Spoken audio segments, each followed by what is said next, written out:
इस वीडियो में मनुष्य के 5 तत्वों से बनी पूरी कहानी बौद्ध भिक्षु के माध्यम से जानेंगे।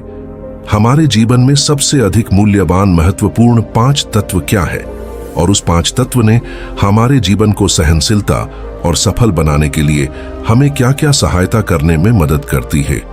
हम इस वीडियो के माध्यम से जानेंगे और ये भी जानेंगे लाइफ में हमेशा खुशी से रहने के लिए इस जीवन में क्या-क्या करना चाहिए।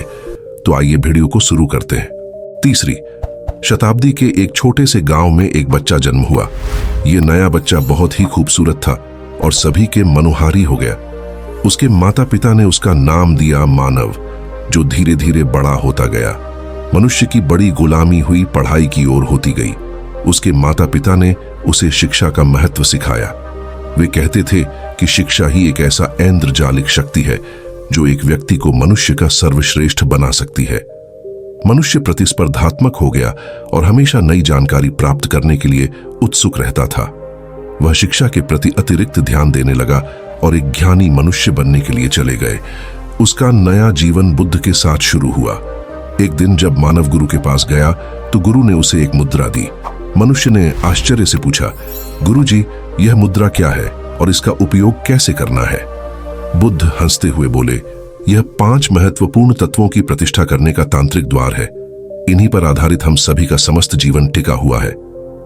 बुद्ध ने और विस्तार से समझाया, मेरे प्यारे बच्चे, इन 5 तत्वों का नाम है पृथ्वी, जल, वायु, अग्नि और आकाश। ये सभी तत्व हमारे शरीर, मन और आवास के रूप में निहित हैं। मनुष्य के आंतरिक संघर्ष की एक कथा। मनुष्य इसे समझने के लिए अपने गुरु के पास जाता रहा।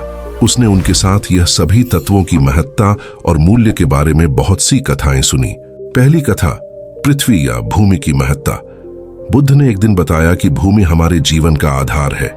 यह हमारे घर, स्कूल, कार्यालय, खेत और सभी अन्य स्थानों को पोषण देती है। उसने कहा कि हमें धरती के साथ संबंधित अच्छी तरह से देखभाल करनी चाहिए, प्राकृतिक संसाधनों का संप्रबंधन करना चाहिए। यह मनुष्य की जिम्मेदारी है कि वह भूमि के साथ संवाद करें, उसकी सुरक्षा और संरक्षण के लिए प्रयास करें। बुद्ध ने मनुष्य से कहा कि भूमि की एक समझदार रखवाली सभी की जिम्मेदारी होनी चाहिए। दूसरी कथा, जल या पानी की महत्ता। एक और दिन बुद्ध ने जल की महत्ता के बारे में बताया। जल हमारे जीवन का मूल आधार है और बिना पानी के जीवन असंभव हो जाएगा। उसने कहा कि हमें जल के संरक्षण, सदुपयोग और सुधार करने की आवश्यकता है।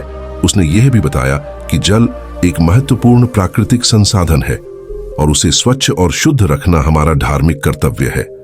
मनुष्य को जल को बचाने के लिए अपनी खपत कम करने, वर्षा जल को संग्रहित करने, जल संयंत्र स्थापित करने और जल का सुरक्षा समूहों में सहभागी होने का संकल्प लेना चाहिए। तीसरी कथा, वायु या हवा की महत्ता। मनुष्य अगले दिन बुद्ध के पास गया जब उन्होंने वायु की महत्ता के बारे में बताया। वायु हमारे जीवन का आवागमन है और यह हम सभी के आनंद और स्वास्थ्य का संकेतक है। वायु को स्वच्छ, प्रदूषण मुक्त और स्वस्थ रखना हमारी प्राथमिकता होनी चाहिए। गुरु ने उसे सिखाया कि मनुष्य को अपने वातावरण में जलवायु परिवर्तन करने, वायु शुद्धिकरण उपकरण का उपयोग करने, पेड़ पौधों को बढ़ाने और संरक्षण करने और पर्यावरणीय परिवहन के लिए अवसर ढूंढने की आवश्यकता है। चौथी कथा, अग्नि या आग की महत्ता। एक दिन मनुष्य ने देखा कि गुरु आग के साथ खेल रहे हैं। मनुष्य ने सोचा कि आग का सिर्फ उपयोग पकाने और गर्मी के लिए होता है, लेकिन गुरु ने बताया कि अग्नि हमारे जीवन का प्रतीक है। यह हमें रोशनी, ऊष्मा और ऊर्जा प्रदान करती है। बुद्ध ने उसे यह सिखाया कि अग्नि का संरक्षण और सतत उपयोग करने की जरूरत है। मनुष्य को अपनी जिम्मेदारी लेनी चाहिए, सुरक्षित और सतर्क तरीके से आग का उपयोग करने के लिए। उसे आग पर नियंत्रण रखना, गैस और विद्युतीय सुरंगों के सुरक्षित उपयोग करना और आग संबंधी हादसों से बचने के लिए जागरूक रहना चाहिए। पांचवी कथा, आकाश की महत्ता। अंतिम दिन मनुष्य की जिज्ञासा आकाश पर आई। गुरु ने उसे बताया कि आकाश हमारे सपनों और आकांक्षाओं की सीमा है।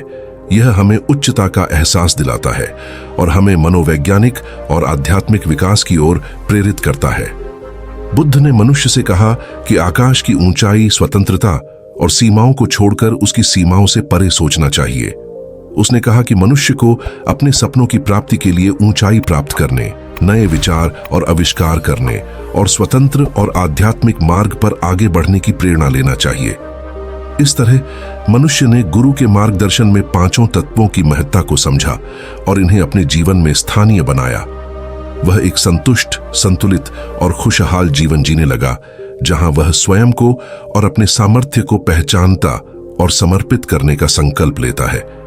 उसका जीवन एक पूर्णतावादी उदाहरण था, जहां पांचों तत्वों ने उसे समृद्धि, सफलता और संतुष्टि की ओर नेतृत्व किया। तो दोस्तों, कैसी लगी यह कहानी? आप हमें कमेंट सेक्शन में जरूर बताएं, और वीडियो अच्छी लगी तो इस चैनल को सब्सक्राइब करके शेयर जरूर करें। तो मिलते हैं एक नई कहानी और एक नए मैसेज के साथ।